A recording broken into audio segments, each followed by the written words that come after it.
Commander Jennifer Hayes stood at the viewport of the UNSC Defiant, watching the Krellian Imperial fleet assemble in the void beyond Proxima Centauri. 18 dreadnoughts, each 3 kilometers long, their hulls gleaming with the arrogance of a civilization that had conquered 47 star systems. "They're hailing us again," Lieutenant Alex Chen said from the communications console, his voice tight with controlled frustration. Jennifer didn't turn from the window. "Put it through." The holographic display flickered to life, revealing High Admiral Zekthor, his 4 eyes gleaming with something between amusement and contempt. The Krellians' chitinous faceplates shifted in what their xenolinguists had identified as laughter. "Commander Hayes," Zekthor's voice translated through the neural interface, carrying undertones the software couldn't quite capture. "Your fleet has arrived. 7 vessels.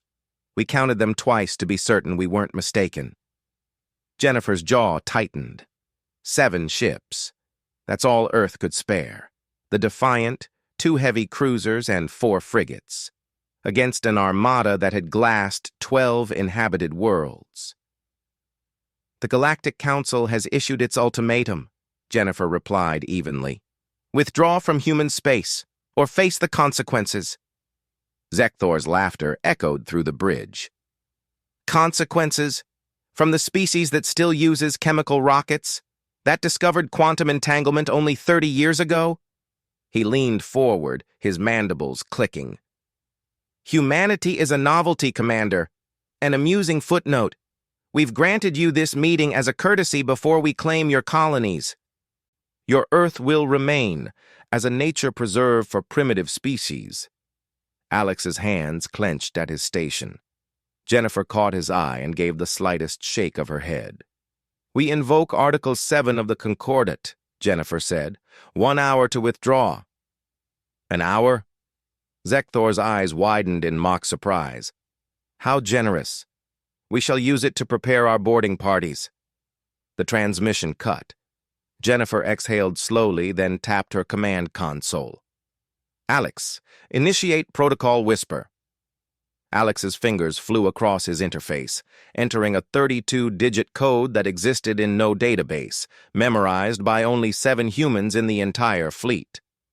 "Quantum burst transmitted, encoded in cosmic background radiation. The Krellians won't even know we sent anything." "Good." Jennifer pulled up the tactical display. "Now, we wait." 53 minutes passed in tense silence. The Krellian fleet began moving into attack formation, their weapon systems charging. Jennifer could see the energy signatures building on her sensors, plasma lances capable of melting through 5 meters of titanium carbide armor. "Commander," Alex said quietly, "they're locking weapons." "I see it."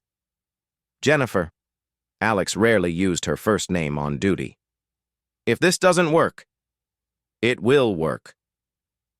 At exactly 59 minutes, space itself seemed to shudder.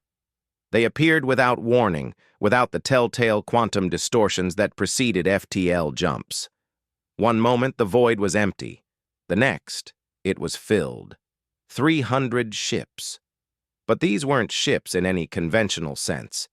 They were absences, voids shaped like vessels, darker than the space around them. They didn't reflect light. They didn't emit heat.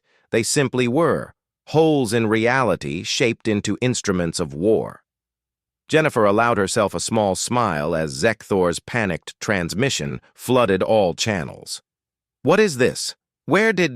How did... "High Admiral," Jennifer interrupted calmly. "Allow me to introduce the Silent Fleet." Alex pulled up the tactical analysis. "They're not reading on any of the Krellian sensors. Quantum, electromagnetic, gravitational, nothing. They might as well not exist." "That's because they don't," Jennifer explained, though her words were being broadcast to the Krellian fleet. "Not in the conventional sense. Humanity had a problem, you see. We were behind. Centuries behind your empire, behind the Vardeshi Collective, behind every major power.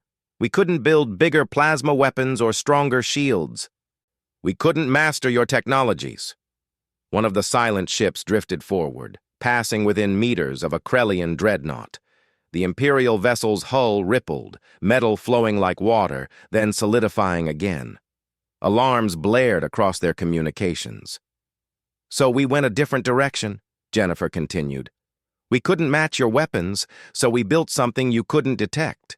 Ships that exist in a quantum superposition, neither fully real nor fully unreal, maintained in that state by technology you don't have sensors for because you never imagined it was possible.